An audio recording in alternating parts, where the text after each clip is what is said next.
En este fragmento del episodio 16, Leovigildo y la construcción del reino visigodo, te enseño todo lo que debes saber sobre la economía del reino visigodo para así comprender la historia de este periodo.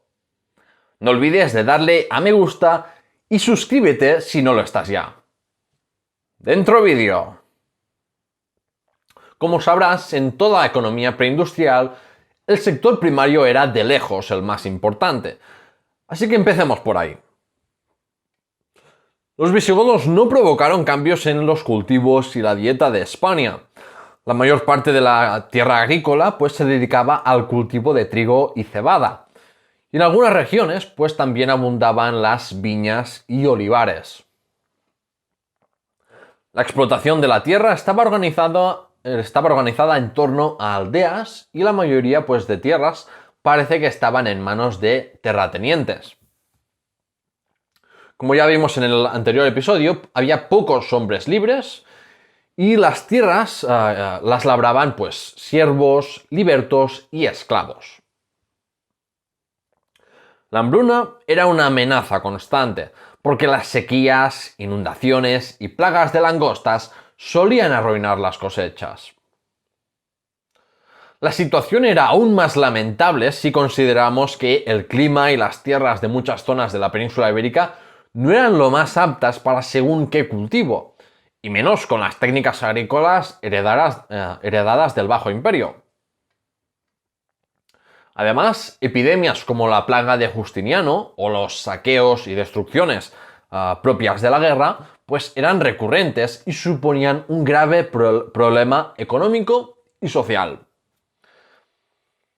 Por eso, tras analizar tumbas de la época, Gisela Ripoll dijo, cita, «El análisis de tumbas observa insuficiencias alimentarias, falta de vitaminas básicas, enfermedades patológicas, absoluta falta de higiene, debilidades óseas, dificultad al andar de los individuos y dificultad en mantener la verticalidad». Fin de la cita. La trashumancia era muy común en los valles y montañas, y los ganados más habituales eran los cerdos, ovejas, cabras y vacas. España seguía siendo conocida por la cría de caballos y también se criaban asnos, mulas y aves de corral. La actividad pesquera siguió siendo relevante y la industria de la salazón y la fabricación de púrpura continuó en época visigoda. Y para terminar de hablar del sector primario, hay que hablar de las minas de época goda. Como en el Bajo Imperio, la extracción minera de metales como el hierro o el mercurio, o la explotación también de canteras, eran menores a los niveles vistos en el Alto Imperio. Sin embargo, es especialmente interesante la extracción de oro y bronce para acuñar monedas para el sistema monetario bimetálico del reino visigodo.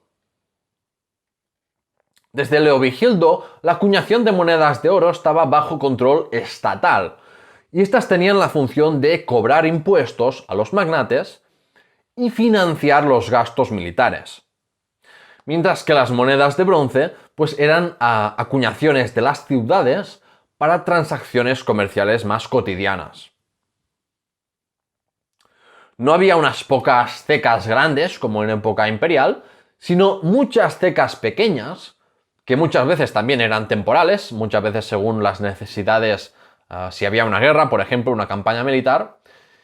Y bueno, se han contado unas 100 cecas, la mayoría en la provincia de Galicia, aunque las de mayor producción fueron las casas de moneda de Toledo, Sevilla y Mérida.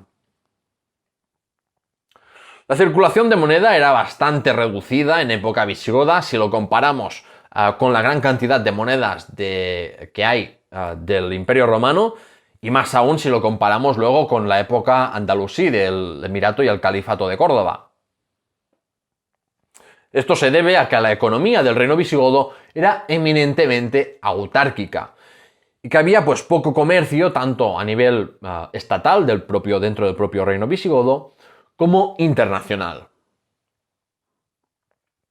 Las transacciones comerciales se realizaban en las ciudades, porque las ciudades actuaban como mercados donde se intercambiaban excedentes agrícolas, bienes manufacturados y productos importados de lujo. Para otras transacciones en zonas rurales, la práctica del trueque pues estaba muy extendida. El comercio internacional estaba controlado por mercaderes orientales de Grecia, Siria y Egipto. Y estos formaban colonias tanto en ciudades con puerto, como por ejemplo Barcelona o Sevilla, como en importantes ciudades interiores, como Mérida o Toledo. El volumen del comercio internacional era reducido y estaba en general limitado a productos de lujo para los magnates del reino. De Oriente y del norte de África, el reino visigodo importaba pues especies, sedas, perfumes, inciensos, marfiles y productos de orfebrería.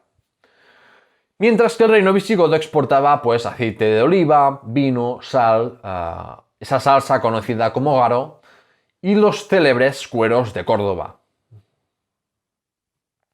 También se comerciaba con la Francia merovingia y se intercambiaban cereales francos por hierro, oro, salazones de pescado y cueros.